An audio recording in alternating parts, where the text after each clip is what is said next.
High বন্ধুরা, আমার রান্নাঘরে আমি চলে এসেছি। আজ আমি রান্না করব মাছের মাথা দিয়ে পুঁই শাক চচ্চড়ি। আমি মাছের মাথা ভেজে রেখে দিয়েছি আগে থেকে। আর কড়াইতে তেল দিয়েছি, তেল গরম হয়ে গেছে। আমি ফোড়ন দেবো, 5 ফোড়ন দেবো, শুকনো লঙ্কা, চেরা কাঁচা লঙ্কা।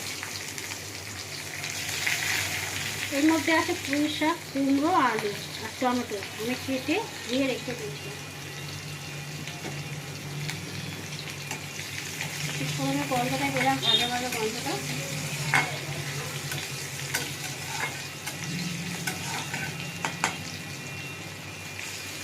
এবার আমি কেটে রাখা সবজিগুলো দিয়ে দিই।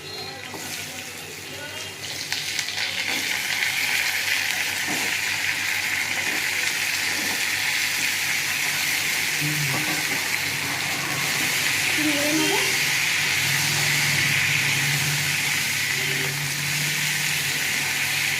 সবজিগুলো একটু ভাজা ভাজা হয়ে যায়, তারপর আমি মশলা দেবো।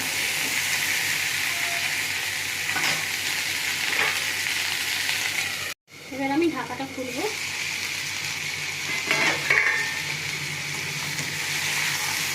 আমি সবজিগুলো হালকা ভাজা ভাজা করে নিয়েছি। এবার আমি মশলা দেবো।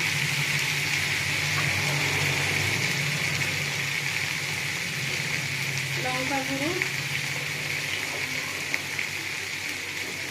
হলুদ গুঁড়ো,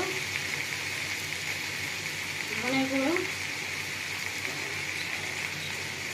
জিরে গুঁড়ো,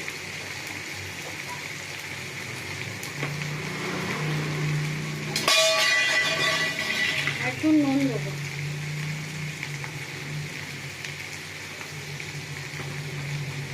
ভালো করে নিয়ে নেবো।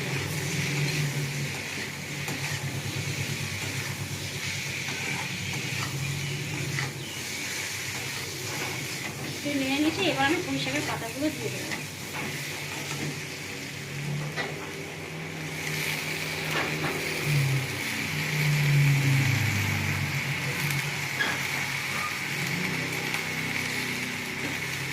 পুঁই শাকের পাতাটা আমি ভালো করে নিয়ে নেবো।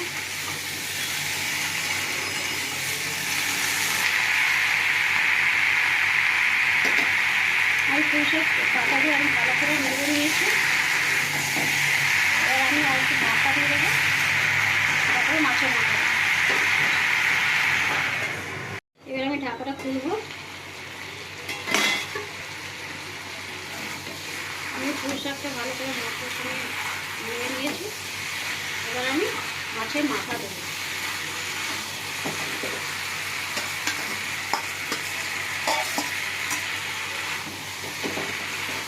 মাছের মাথা দিয়ে একটু ভালো করে নিয়ে নেবো। সামান্য একটু জল দেবো।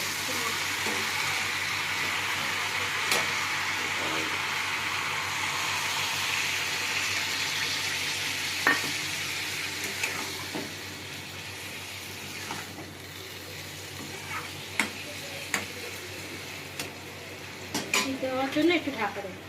এবার আমি ঢাকাটা খুলে দেখবো হয়ে গেছে কিনা।